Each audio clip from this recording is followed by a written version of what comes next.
Hello and welcome everyone to another episode of Leica Conversations. So before we begin, I'd love to share with you an initiative that Leica Camera USA had recently announced. So a couple of weeks ago, we announced the Leica Women Photo Project Award.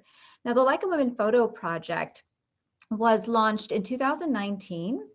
Last year, we offered 3 photographers an award of $10,000 each and a Leica Q2 to share a project, a personal project related to today's cultural and social conversations expressed through the female perspective. This year, we're offering the same program. We're asking photographers to submit a series of 10 images, which of at least 4 need to be created between 2019 and 2020. A brief project statement, including the topic it represents, a description, a timeline, an artist bio, and essentially an outline of how the monies would be used. So this year, again, 3 winners will receive $10,000 and a Leica Q2 to complete a personal project expressed through the female perspective. The competition is open now through October 8th. The link is available at our website at leicacamera.com. Please do apply. Today, we're so happy to present the ReAmericans, a conversation with Brandon Ralph and our guest host, Mathieu Bitton.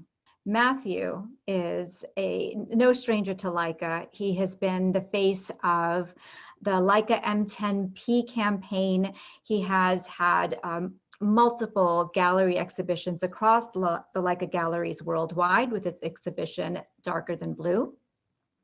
He recently did a Leica conversation with us where he explored work that he has been creating throughout the recent protests. He's done print sales to benefit Black Lives Matter, and he's just, you know, an outstanding photographer. And with that, I'd like to introduce Mathieu Bitton. Little technical stuff. Hey, everybody. Excuse the sling and the broken arms. So Mathieu, you're our guest host today, as you have a friendship with our featured artist. So I'd love for you to introduce Brandon to our guest today. Absolutely. So Brandon Ralph is a dear friend of mine for over a decade, and a great photographer, great businessman. I've always been very inspired by Brandon. We go way back. Actually, Lenny Kravitz introduced us back in New York, I think in 2008. And Brandon is the reason that I started playing with these Leica M's. And the first, monochrome that I ever touched was his. And he got both Lenny and I into all this. So great guy, great photographer. I believe he's in Aspen right now. I'm in Malibu. We're also worldwide. And so I love this, I want to say exhibition, but it's not yet an exhibition, but this work, ReAmericans, and it's amazing to see he already has a whole other show ready. So here's Brandon Ralph, my dear friend, and nice to see you all here. Welcome, Brandon. So let me give you guys a little overview of the ReAmericans. I was born in America, and America's always been like a very special place to me. I grew up on welfare. I had a slew of learning disabilities. I lost my parents at 18 and 19 and ultimately had to drop out of college. And so it kind of ladders back into this idea of America as like this place of opportunity. I started a creative agency when I was 21 years old that afforded me the ability to travel all around the United States. And I was always shooting, but it was always through this lens of nostalgia. I felt like with the stuff that I grew up in a family of love, but losing my parents at a young age, this notion of fair, and it was kind of like this perfect balance that kind of inspired this project of like, what is the idea of America? And to me, it's this place of change. Like I think it's not always the best place, but it's a place that is totally open to reinventing itself constantly across a myriad of constructs. So it's I've set out over the last 14 years. And the fun part about this project in particular is like most projects have an end, and this doesn't have an end. This is my commitment, I think, just to continue to shoot. And when I think about it, I think about, Matt and I were talking about this morning, about when you're putting together, you know, like whether an exhibition or a slideshow to talk about, you look back about the photos you might have taken 10 years ago. So there's like this notion of, I think you click, you listen, and you look, and then you learn. Like, I think the funny or interesting part about a photograph is your intention is to capture something, but what you ultimately do is there's all these like little details and things that kind of open your mind sometimes if you're looking. With that, we're going to start through this notion of nostalgia. I think that there's this, we look back always, and I think trends, we're always going back to like what people wore in the 60s and 70s, and then like soon, like, you know, I grew up in grunge, and now all the young kids are wearing flannels. And so I think that there's this cool notion of just shooting through a nostalgic view, very Americana in a lot of ways, but really weaving in modern elements. Like this photo to me could have been taken so long ago, but he's like, and the way he's dressed with his old attaché case, but he's on a cell phone. And I think that there's this interesting thing when you start covering all these social and cultural topics, that it just looks like from a long time ago, but it's happening now. Just from the things that people collect in their restaurants, the way they're dressed, to the way they hang their clothes. I think it's an interesting way to begin the conversation. And Matthew and I got into a lot of conversations as I was preparing this over the last few weeks of what the flag means and what it meant and all of its incarnations. Yeah, my question to you before we get to that is actually what made you start photographing flags everywhere so much? Because that's kind of the first thing in your work that I noticed all these years ago. Was like, wow, you find flags everywhere, but they're not just flags. Like, you turn them into a work of art, and they become part of the American narrative. And so I'm curious what your curiosity is about the flag. Well, I think it's like, if you start paying attention to it, it's the uses. They're literally everywhere now. Growing up, I never saw this many flags as I saw now. And when I started traveling the country 20 years ago for work, I noticed that people put them everywhere. Like, they're bumper stickers, they're in their windows to their homes, they're in their college dorm rooms, they're in their gyms. And I think that, like, when you start paying attention to it, it means something different to everybody. And the interesting part about America to me is, like, there's 50 states, and I think the flag means something different in each one of those states. So I think that as I'm photographing and I'm trying to put a little bit of context and a little bit of backstory in the way that I shoot it, of like what's happening there. And I think it's something that it's such an iconic thing too. So you see it in all of its incarnations, you know, as you're clicking through. Yeah, and I want to tell the viewers to pay really close attention to words that appear in certain areas of the photos, because they, you know, be it coincidence or fate, they have such a meaning.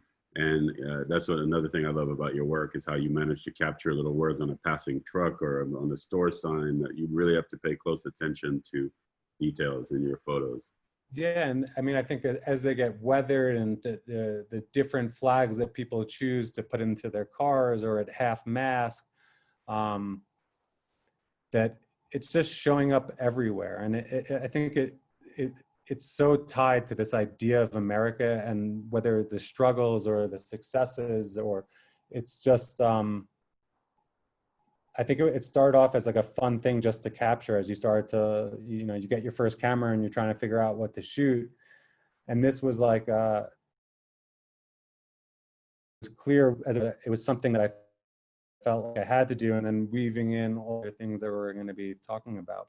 And I think it's just the flag. Like, I always really like this photo because it's the flag when it's windy says one thing, and when there's no wind, it you know, it almost has a very morbid effect. So yeah, I'm always photographing.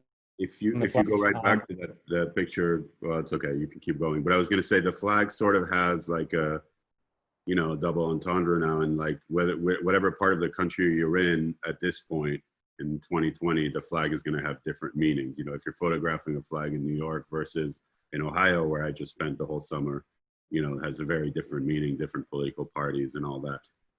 But I do think it's interesting, you know, America is based on division. There's always been division, you know, it's a civil war and all that. So I think it technically is as much part of the story as anything else, you know, but I like to see the different versions of it, because you can kind of get where, you know, where you are looking at the photos, which is another cool fact about them. Right. This one was had all of the people that had survived the September 11th fire station one. So it's like, it continues to mean so many different things, like this aspect of patriotism and like the peace sign as a flag. So it's pretty interesting, and it's fun because it's I sometimes see a flag and then it's like I have to get back there and take that photo if I didn't have the camera with me. Right. So I think about this notion of change, and you know, there's forward change, backwards change, and even just like no change. And this photo, when I was sharing it with friends, and they would always say, "Oh my God, we're so disconnected from society." And what I thought is, like, I instantly thought of the bread lines or the old Depression photos when people are on the train reading the paper. Yeah, that's what that evoked for me as well. So I actually think the medium changed. I think that, like, inherently, a lot of the times we're not maybe social creatures, and that we're looking for books and for newspapers, for outlets, as we're just kind of going through our lives. And I think how America... Also New Yorkers are, you know, like Paris, where I'm from, are not always the friendliest people. If you stand in line, you just kind of want to be in your own world, and a phone or a newspaper or a book is the perfect getaway, you know? So I think that captures that really well. So this is in Detroit, right? You know, talk about this picture. Yeah, so I took this in Detroit sometime after 2008 economic recession. And it made me think about other countries in the world. You know, you say Paris, and I think about Buffalo used to be a city of industries, and Detroit was a city of industries. And if you go there now, it's rebuilding. But like, America is very much, in a lot of ways, survival of the fittest. So these are all, they lost apparently 2/3 of its population after that. And someone collected all of the shoes and lined them up and created long roads that you could walk around. And it just kind of really almost reminded me, in a morbid way, of Holocaust. Yep, me too. And it was just a very, you know, very strong photo. And it was interesting because we were driving by and I saw it, and I didn't even think anything of it until I got home and I looked at it and I was like, wow, this is pretty powerful. Yeah, I photographed Auschwitz, and I can tell you it definitely reminded me of that, and morbid history behind it. I think about the changing roles of the father or the family. Like, my dad wasn't even in the delivery room. I'm recently a new parent, and I think about how I'm involved in my child's life. And so it's like, you have this building, which is like one of the older financial institutions in the financial district in New York, and you have a dad pushing the baby around. And you think about 40, 50 years ago, that would have never been the case. So it's pretty interesting. I think about this photo that I took in Ponder, Texas.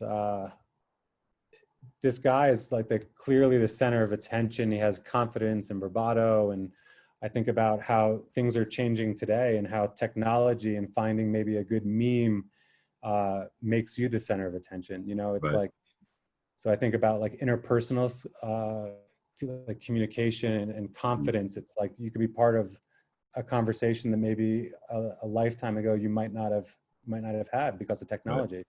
And how did you get to Leica? Like, why Leica M to shoot all this photography? What made you come to the brand, to this particular brand? Well, I started actually shooting with the, I grew up shooting a rangefinder when I was in school, and then I kind of moved away from it. And then Epson came out with a rangefinder at one point, and I had all this old Leica glass, but mainly, and I've had every Leica digital camera that they've come out with so far, but For me, it's the intention. I like the fact that there's no real automatic features. Like, it becomes second nature. Matthew, and you and I have talked about this. Like, when you start to see a moment happen, you're making like 2-3 decisions every single time to capture it. And I think that the size and the body of the M affords me the ability to put myself into situations that maybe if I had a Canon 5D, I wouldn't be able to get, just because of the size of the lens and the shutter and the and it's interesting because when I think back to when I was shooting with those Canon cameras, street photography wasn't even a thing for me. Like, I always wanted to do it, but I didn't feel comfortable sitting on the street corner with this massive camera or walking, you know, up to somebody and all that. And the thing about that, you know, for me with Leica is it's an actual culture. Like, I feel like there really is a Leica culture that you don't have with other brands. And when you see these pictures, like, to me, I know they're shot on Leica. And, you know, a lot of people will tell me, like, I was in a lab not too long ago doing some prints for this fundraiser, and like this old lady walked up and she's like, this is Leica glass, you know, and she was all excited, and she's like, this is some Leica M glass. And I was like, that, you know, that's amazing that somebody would know that. You know, she was probably 90 years old and told me she used to be a photographer and all that. But that part of the culture is so unique, I think, that, you know, we get to be a part of, and I just see it in these images. So I was curious about. And the people that I've met around the world, like, it's almost like I can't think of another brand where if you have a Leica and I have a Leica and I see you at a coffee shop, I'll probably end up talking to you. Absolutely. I have that all the time. I've never had like, wow, What is that an EOS 4 or 5? You know, it's just like, it's always like, wow, let's talk about this camera. Even when people don't know what it is, they'll start a conversation like, this is such a beautiful camera. What is that? Tell me about it. You know, so it's always a conversation starter, which is just really cool. Yeah. I think about, and again, this goes more like state to state, but I think about the progress around same-sex marriages. I think about this photo, and it's funny, Matt, you and I were talking about this earlier. I think compositionally, and this photo I don't love, but I love what I captured in a lot of ways. And I think it's kind of someone gave me this great advice, is like, never delete your photos, because you never know when you go back, the stories and the things that you'll be thinking about. Trust me, I've deleted some. I wish I had it. So I agree with that person who told you. This was taken a while ago, but it was during an election, and everyone in the Instagram culture was going into the subway to write their notes because they wanted it for the gram. And they were writing their messages of positivity and hope and change and this and that. And there was this guy on the floor with an empty change cup, and everyone was literally leaning over them to put their note on the wall to take a photo, but nobody helped the guy. So I think about society today and like everyone's voice, which is super important, but the ability for them to impact change. And I think when I think about the next 10 and 20, 30 years, it's like, you know, saying versus doing. And the optimist in me hopes that like the next time I get a photo like this, that the cup is filled in a lot of ways. Yeah, there's a lot of that, you know, doing it for the gram thing, like people pretending to be activists, but they're really like Instagram activists. They just want to post something. I saw it when I was shooting protests. It would be like these model-y women who would come up with like a photographer and then this stylist, and literally shoot photos in the middle of the protest, all posing and stuff. I'm like, it made me crazy, you know, and I said something to them, but it's like, that is the culture we're in right now. And photography like this keeps the art of photography going. And I think that's why we do it. And that's why we keep doing it. I don't think the Instagram culture, you know, we use it as well, but it's, you know, it's a whole other thing. And I think this kind of photography with a real camera in your hand keeps it going forever. It's been around for so long, and it will be around for so long, you know, so we got to keep doing that. Yeah. I have recently drove across the country during COVID, and I think about this photo as it pertains to what I think about America as like a melting pot. And, you know, this was taken in Chinatown, and you had like this white couple living in the second floor apartment, and they dropped this flag, and then they started raising the flag. And it was like one of those moments. I had been waiting there like an hour for something to happen. You know, like growing up, everyone always like talks about the decisive moment from like a photographer perspective. But like, for me, it's like it's almost like a waiting game. You know, it's like I always thought like the moments were just like you happen to be there, but it's like in No, this case, the hunter waiting, you know, it's the hunter waiting. it's totally the hunter waiting. Yeah. It used to be when I saw all this great photography, I was like, these people are so lucky. And it's not, it's the work. It's really, and also you have to think it's not just a moment, it's all of the years of work you put into it. And people underestimate that. Like somebody said, my God, how'd you get this photo in that instant? It's like, well, I didn't get it in that instant. It's, you know, decades of practice and of shooting and of, you know, manually focusing your camera so that when a moment like that arrives, you can actually capture it. You know, I just looked at photos from 10 years ago. I had more stuff out of focus, you know, than I do now. You know what I mean? It's just the way it is. I think that's the beauty with the M is like the intention. Like, I think if I would have had a different camera, I might have had like 400 shots from this day. This was like 5 shots.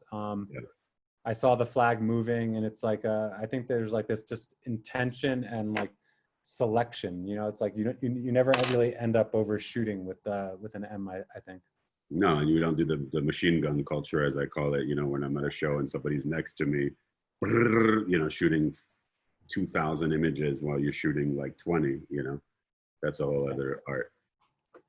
I think, I mean, it's pretty clear. I don't know if everyone could see, but like the body language, I hope that like with like the times that we're living in today, that it just changes. I mean, like if this is to me classic body language, both officers, you know, are in a very much aggressive position, and his posture is not of that. And I just, you know, I hope to capture things in the future that are not like that. But, you know, I think that's the way it was, unfortunately. Gonna be a minute, yeah. This I took in after Katrina, and I was down there shooting, and I just thought it was interesting because there was so much destruction and carnage but I think that it's like, it was such a powerful image just to see what the oceans did to this car and then receded out and left everything kind of back to normal. So I think it was, yeah, that's in New Orleans for those who are not, you know, aware from other countries. I think we're all innocence and curiosity. Innocence and curiosity. I think we're all kind of born with innocence and curiosity. I remember this photo, if it was myself, the first day of snow. He was looking, I assume he was looking to see if it was going to stick, maybe get school canceled. I think about this, like, this notion of being mesmerized. I typically try not to photograph other people's artwork, but I felt like this kid just was just like standing there for minutes, just staring into the abyss. Yeah, and the beauty of this kind of photography, or this kind of moment, is even though you only see the back of the kid, I see exactly what his face looks like. Like you can see the moment from all angles, and that's a really great capture, you know, when you can do that. Yeah, I mean, and it also just feels like the power of art. I feel like everybody, at least I remember when I was affected by art this way, and I think,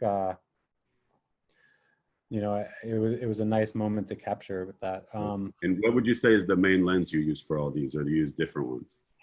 Mainly for me, it's mainly around discretion. So I end up shooting a lot with a Sumeritz. So 28 f2.8 or a 35 f2 or a 50 right. f2. And just to reiterate, every picture we're seeing is manual focus. Yeah, obviously it's all with the M. I know people are asking that. And I love this photo. It's like, you know, kids are innocent, but you almost like, you kind of know who they're going to be as adults already. I don't know. Yeah, you see the class clown there with his tie in the middle. You see the personality. Yeah, and then like, you know, this notion of we're just dreamer. Like I don't know why these two photos just feel like dreamers to me. You know, like, and then you said the first one was taken recently during COVID. Yeah, this was just in July, but it kind of reminds me of something. I don't know, like. It feels like Greenwich Village, Bob Dylan, kind of Positively 4th Street or something. And I think that there's this notion of like, we're always looking out windows from like when you're that young kid to an old woman, just kind of seeing what's going on. Some of it's voyeuristic, some of it happens, I think, a little bit how we get lost in our phones today, but I think there's this notion of like, we're still looking out windows, we're still dreaming, we're still curious. And yeah, looking out to the world, and it said the word The world. world, yeah, on the UPS truck. How do you interact with your subjects? Like, do you spend a lot of time with each subject? No, you mean like, so no one really ever knows. Like you mentioned being an hour in that other photo, but if you're shooting a person, like the girl on the laying down reading the book just now, how much time do you spend there to shoot that? Yeah, so something like this, I was walking, I had 2 lenses with me. I changed lens quickly. This was 3 shots. She didn't even know I took the photo. So she was a little bit in her own world, but I try to, as much as possible, be a fly on the wall. And yeah, hopefully get the shot, but it's nice to see people are still reading books in 2020. But it's a good point, Matthew, is like, and especially as we go to this this next section, it's interesting. When people used to be photographed, I think that it used to be like there was like an honor associated with it. And I think that that's fundamentally changed. And I was talking about this with you, and I was talking about this with Lenny the other day. It's interesting that there's a skepticism in a world where everyone self-publishes their whole life. So I'm broadcasting this to the world, and I know that it's on their terms, but it's interesting, like the fact that they still feel like this skepticism or like invasion of privacy. I apologize if I'm going too fast, but I just want to kind of get through this one section. But this really does transcend all age, race, and gender. Like, people are really nervous about what you're doing with their photographs. But they'll post like 100 selfies. Yeah, and their food. Maybe not some of those people, but. Family obviously is super important to me. I love the old pram here. You know, maybe that's one of my favorites. Yeah, maybe it's the uncle, I don't know, but I don't know.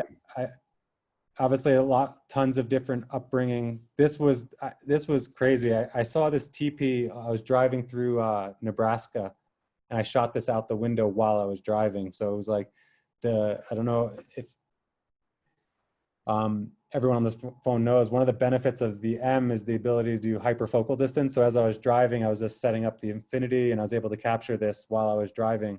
But I don't know, it was nice to see the dad like carrying the son up to go see the teepee. And I think just about like intergenerational living, it's like this photo was like so interesting. It was like you had the parents, the grandparents, and the kids all in one photo, and everyone else is moving. And I just feels like the world is kind of just moving by so quick for them. Both dimensions. Yeah. And then we go to like day-to-day life, connections, concerns, and struggle. And I think that like, I had my own upbringing. I think it's like important as an artist and as a person to be cognizant of like the bubble that you live in and try to move yourself out and be compassionate. You know, it's like, I think everyone's struggles are unique to themselves. I want to stop on this image, actually. I'd love for you to get like a little deeper into this image because it has so much meaning. Yeah. So this is this guy was just walking down the street, and I saw him off frame, just kind of constantly grabbing his head, you know? So it was like, I wanted to get it like centered in between. I always thought this building was interesting because it was like 1, 1, 1, but then there was 2 of everything. And then there was just him, and he was clearly going through something. And I really wanted to capture him perfectly lined up in between the symmetry of the building. Not quite sure what he was going through. I think we have like this notion. I say this symbolizes relationships. That end. But yeah, talk about, where was this? This was in Sag Harbor, and it was such a foggy day. It's really hard to see on this photo, but when you zoom in, the separation, there was like the color of the sky was so thick, it matched the placard of the 3-hour sign. So it almost, I was like, someone photoshopped this? I was like, no, it was like, that's actually the white background to the 3-hour sign. But I don't know, it was interesting, you know, like you had, you know, I think in a lot of ways, relationships, you're growing together, you're growing to apart, and you have the kind of white lines in the road kind of go to the right and to the left with the dead end. I thought it was interesting. Right. Why do you call it ReAmericans, to clarify that for the people watching? Yeah, ReAmericans is just because it goes back to America as an idea. And I think the America that was clearly 10 months ago was different than the America that was from 4 years ago, that was different from it 10 years ago. So I think the optimist in me is always looking for positivity. I try to shoot everything, but I think that that's the greatest part about America is even in our worst time is we have the opportunity for change. And I think it's the commitment to continue to shoot change or to try to forecast change, you know? Yeah, and historically, America's proven its resilience over and over again. So even though we may be going through a hard time, we know, you know, we'll be okay as long as the people keep a head strong, you know. I agree. And for change.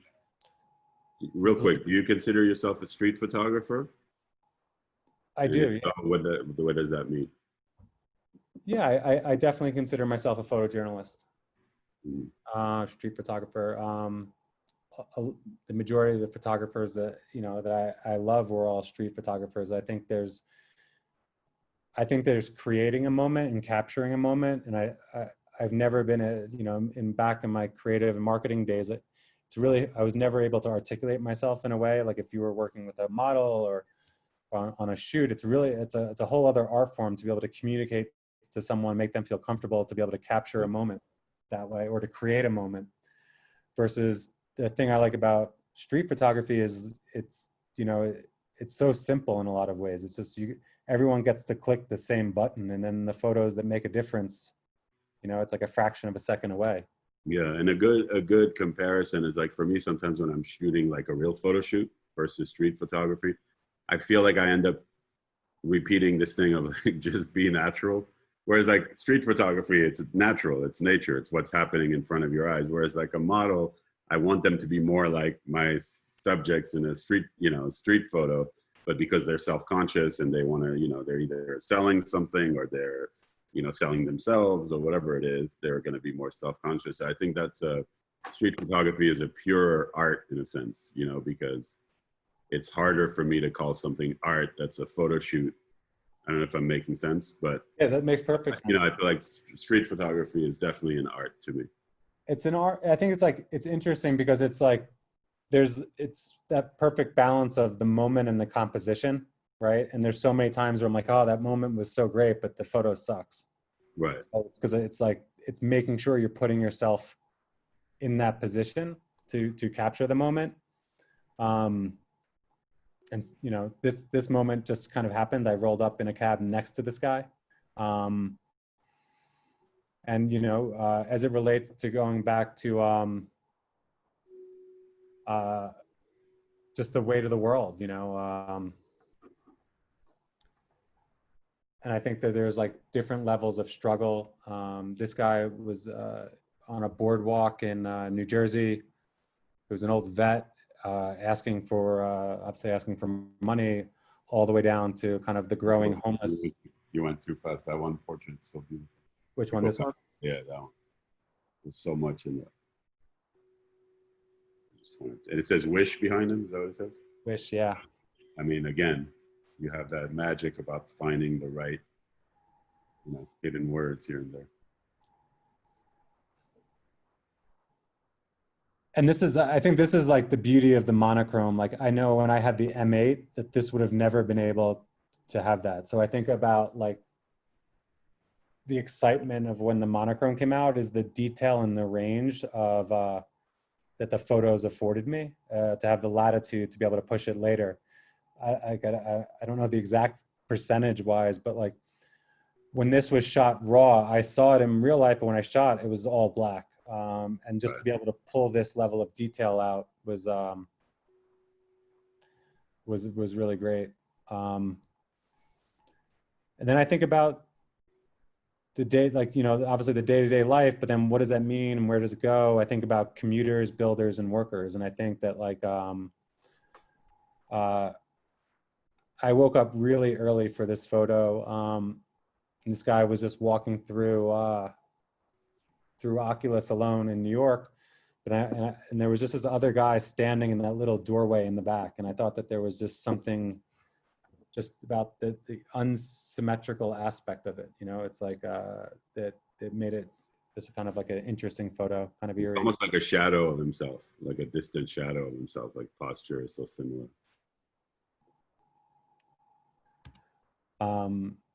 Again, like who knows what the future will hold as it gets to like self-driving cars, but that's like an example of like how I'm trying to predict the future and the things that I shoot. It's like, maybe there won't be cab drivers. You know, I think even if you were looking at the cab drivers from the 80s to the 90s to now, I think that has fundamentally changed a lot.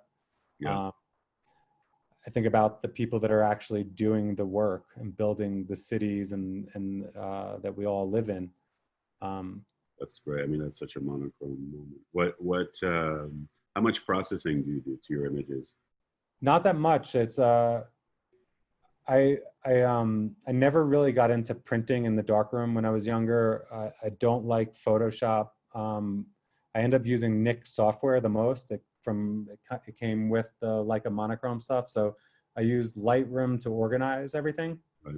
Do a little bit of if my lenses, which they're notoriously always dirty, to get rid of the specks. But the thing that I loved about Nik software was it created a continuity that I don't think I would have been able to accomplish with Photoshop, just because. Okay, check it out. Yeah, they're just like essentially like maybe like 12 different looks you choose from, just like under process, over process, you know, and it's just, that's kind of More it. like a standard photo lab, whereas Lightroom come up with 6 million different filters and things. Yeah, and then I kind of feel like I don't really I spend more of my time shooting than processing. Yeah, same here. I just love the hell out of contrast and stuff, but but that's why I like Lightroom. But And I actually feel like the more that I end up messing with a photo, the less I like it. So that's kind of where Nik has been like my best friend, and the Nik software has been a good friend of mine. You know, I think about like the high school jobs that we've had, and just about how the growing workforce is getting older and older. This was just like such a powerful image for me, and I guess everyone typically resonates with things that they like maybe, but this was like this Mexican restaurant, and they had this like American flag with every heart beats for the red, white, and blue, with this guy working, and just tough day. Like I remember he just looked at me and just kept doing his thing, but it was I don't know, it's like the American dream. I'm like, I look at this and I'm like, this guy is so tough, but like, you know, I think that's what we forget. Like, I don't know what it's like to have emigrated here. And I think that that's like the beauty of America, is like the opportunity, like that people have. I'm one of those people who emigrated here and enjoy the opportunities. I love this one because it's a quality mending company, and I feel like with what we've been going through worldwide, it's like we need some serious quality mending. And I was looking back in preparation of this. I was looking back. There are all these store windows that I have with American flags saying "Come in, we're open," and I feel like that's just going to be what's going to happen once our borders open up. It's going to be like 2022. Come in, we're open, because 2021 is still going to be rough, I think. But hopefully, 2022 will be like, "Come in, we're open for business. Let's go." And just like, I mean, you and I love this stuff. Like the signs and the words that I like to capture is like, this was at an automotive repair place, and he's like, clearly I'm a nice guy, but no credit. And this guy was it's like it's like what does it say? In God we trust, all others pay cash. You know, it's like one of those things. But what did you shoot that with? What lens do you remember? This was 28. Okay. 28 f2.8. And such a great lens. Same day that I shot that little kid looking for the snow. So it was the same lens as that same day. And just as a society, people are working older and longer. And I remember this guy, like he had like 7 big boxes of beer that he was bringing out. And I was just like, so tough. He might've been like 75. Wow. And then I think this is the last one, but it kind of like, as we're working older, I mean, this guy's exhausted. He's sleeping at work, and the door on his sign, the sign on the door is call ahead, you know? So it's like, there's always like a little bit of, I try to put a little sense of humor or irony sometimes. Yeah, so I think I will turn it back over. I think that's the last image. And I see people saying you were going too fast with the photos, but this will be on YouTube, I believe. So, you know, people will be able to go back, and they can also go to your website and see a lot of these images, which will be at the end. Tony will have that up. So yeah, and I'll also create a PDF if people want to download or look at some of the work more in depth that maybe we could download later. Yeah. I want to quickly talk about any influence, photographers that have influenced you. Yeah. Larry Schiller, I love his work. He has this image of like Butch, like that he took on the set of Butch Cassidy and the Sundance Kid, of just those guys playing ping pong. And I think that there was just like, you just felt like you were there. And I like, you have that in your apartment on the wall, right? Yeah. I remember because I've stayed in your apartment so many times. Thank you very much. I love Liesl Steiner's work. She's like a Austrian photojournalist. You know, and obviously like a lot of the greats, and obviously Robert Frank has been just such a influence in my life. And the work that he's done has clearly had an influence on me. Bruce Davidson. Master. Yeah, I mean, the great. Gordon Parks and Bruce are like the big ones for me. Yeah, I mean, it's so interesting. I think about like these guys, like, you know, like before social media, you know, they believed in what they were doing. They didn't know what they were going to go capture. They drove across the country because they heard of something, you know?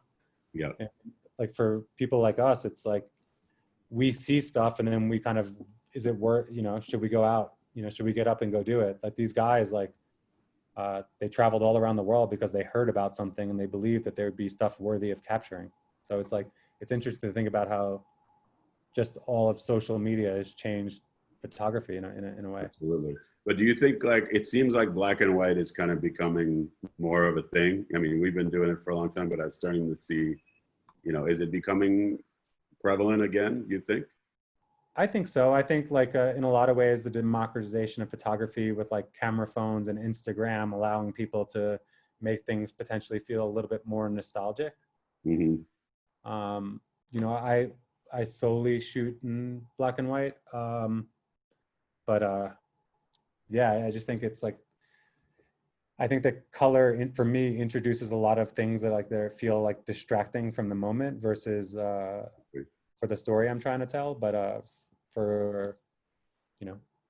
Yeah, I agree that it's like every time I'm able to convince somebody like with an album cover or something to do black and white, like I just did Ben Harper's new album that's out this week in black and white. I love that people are like, yes, I'll do it. You know, like I'm down. Monochrome shot, I'm down. So cool. And so, I mean, somebody asked, why do you shoot black and white? But I think you made that clear. But how many states would you say you've shot these photos in? Got to guess. 30. So you know, the nice part is I have a lot of work to do. I recognize that. And I think that I'm also learning about the stories I want to tell within each states, you know? So I think it started off as one thing, and I think about it ultimately as chapters. Maybe it's 5 years, 10 years, but it's been a journey, and I think that it's going to continue to be a journey, and to continue to go to places that I haven't been, you know? Yeah, and one thing I want to say, because I think you're a great example of someone who, you know, had a full-time job. You had this creative agency for 20 years. You know, you went on Equinox, all that stuff. I mean, the whole time I've known you, you're just a nonstop worker. But yet all of this work is like your personal work that you do while you're traveling for other work. This is something else I can relate to. And I feel like the personal work is just, it just shows, you know, your passion for the craft more than anything. And so I just wanted to point that out, because I think you can inspire a lot of people out there who think, you know, I have a job, I want to be a photographer, but I have a job. And, you know, and I always tell people, pick up the camera and, you know what, wake up an hour earlier and Yeah. go to hit the streets and go shoot. Like I used to, you know, on tour, even with Lenny, like I used to get up early on show days and go all around wherever we were in the world. Cause I felt like I'm so lucky. You know, a lot of people were just staying in their room till showtime. I'm like, are you kidding me? Like I'm in Barcelona or wherever. I want to go, you know, shoot. And then you look back on the work. I've been doing this for like a week, looking for like, you know, over a decade of photos. It's like, oh my God, I forgot I had this, I forgot I had that. And so for photographers, like, please just pick up a camera and go shoot, you know, because don't just think that you can't be a photographer. You want one day have a book or an exhibition because you have a job and your job doesn't involve photography.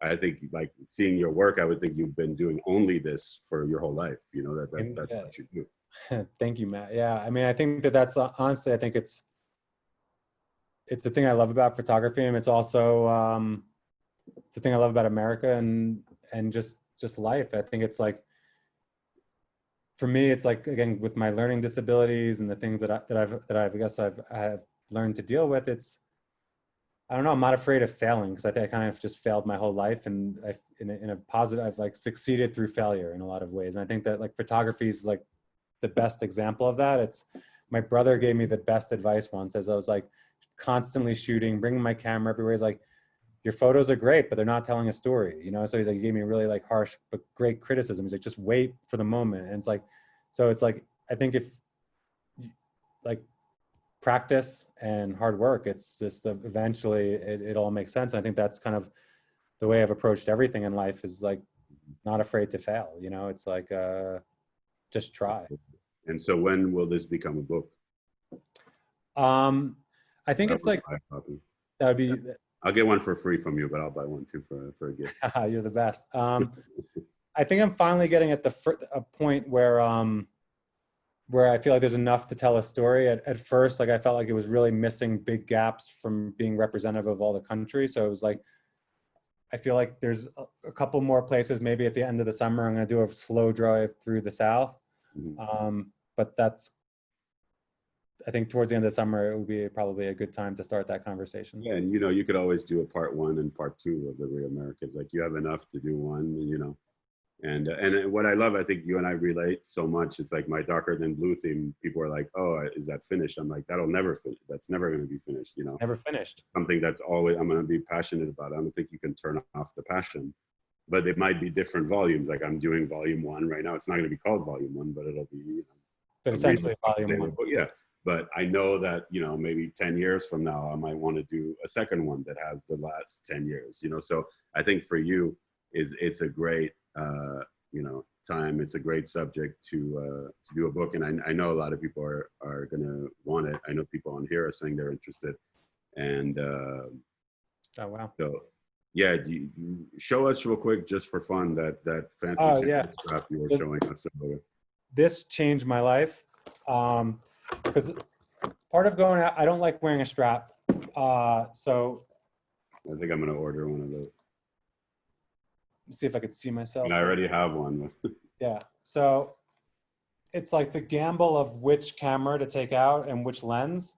So what this afforded me to do is like, I have my spare lens in here and I get my camera here with no strap. So it allows me not to have the strap go in front of the lens. Click, click. Put it here. It's also protected. So when I'm done, I just throw it on That's great. Throw it on a chair and it's protected as much as actually I've never had an issue with Leica in the sense of it's just such a strongly built camera. So I want to say, just for the record, you know, the reason I have 2 broken arms, I crashed a scooter about 5 weeks ago, really bad crash.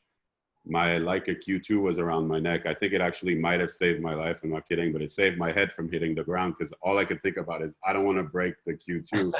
The Q2 hit the ground so hard, but I basically broke my arm stopping the Q from breaking. But what happened is like it just got dings and it got dented. You know, the camera works perfectly, so it's like I couldn't even believe it, because I broke 5 bones when my camera didn't break, and it flew like maybe 20 feet on the ground. You know, so they do make really strong cameras, and I do. The doctor said I think the camera possibly saved you from brain damage. I'm not even kidding. So thank you, Leica. And just looking at a couple other questions. Somebody asked if you have any focusing tips on getting sharp with the M. Yeah, so one piece of advice that I give people, like, you know that photo, Matt, that you liked of the guy with where it said 1-1 with the two flags? Yeah, I love that photo. I don't always focus on the subject that you're trying to capture. Focus on the plane that he's on. So, you know, I knew that he was walking in a straight line. I focused on the pole that he was going to be walking by, and I knew that he would walk right into it.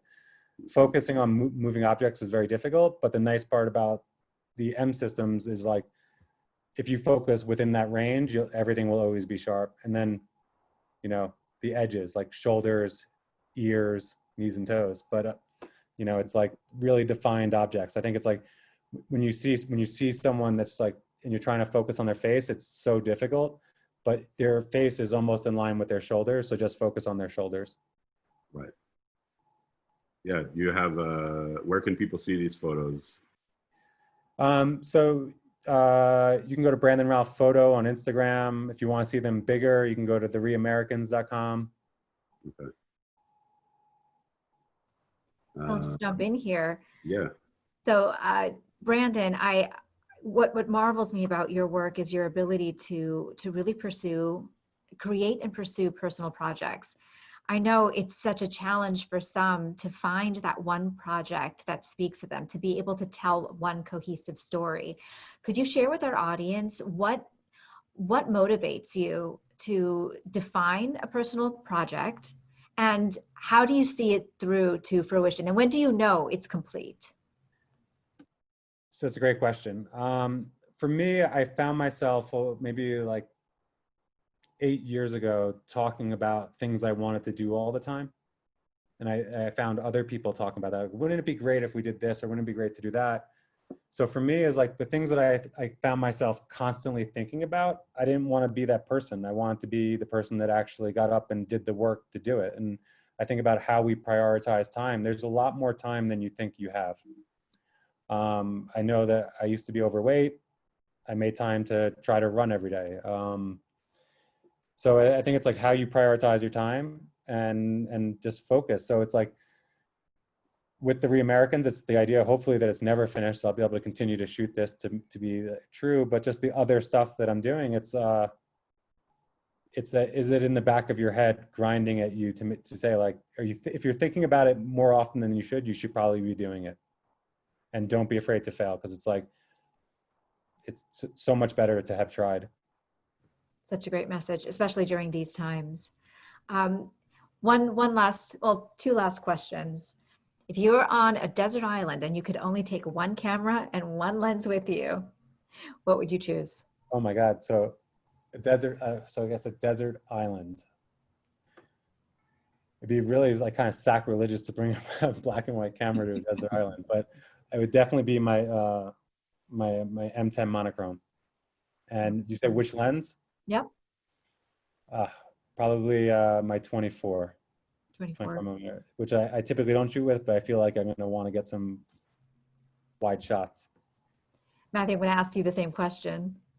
Well, I thought the same thing, and then I thought, well, Brandon's already going to have his monochrome on the on the island, so I think I would. I would flip the script, and if I was stuck, I would take the camera that has the longest battery life, because we're not going to have a place to charge them. So I might take my SL2 with the grip, which has 2 batteries and only one lens. Normally it would always be like a monochrome, but you said that. So I think I would take SL2, and I'd be taking the 90-280 so I could get all these beautiful photos of the moon and stars and ships passing by that don't know I'm there. And I'll die happily with this camera. And at some point soon, when I have my arms back, I'll be able to actually hold the SL2 again. So I'm going to show everyone this case that I got. It was from London. The name of the company was Channel Modern. I'll do a couple different angles. It has these cool little buttons that are like, you actually have to pull the button out, so it's actually super secure. Clicks in. And then they have this, which is it secure on top if like you flip it upside down? Yeah, no, because the lens. Oh, okay, good. And then you could add as many of these little lens attachments as you want, like a little holster.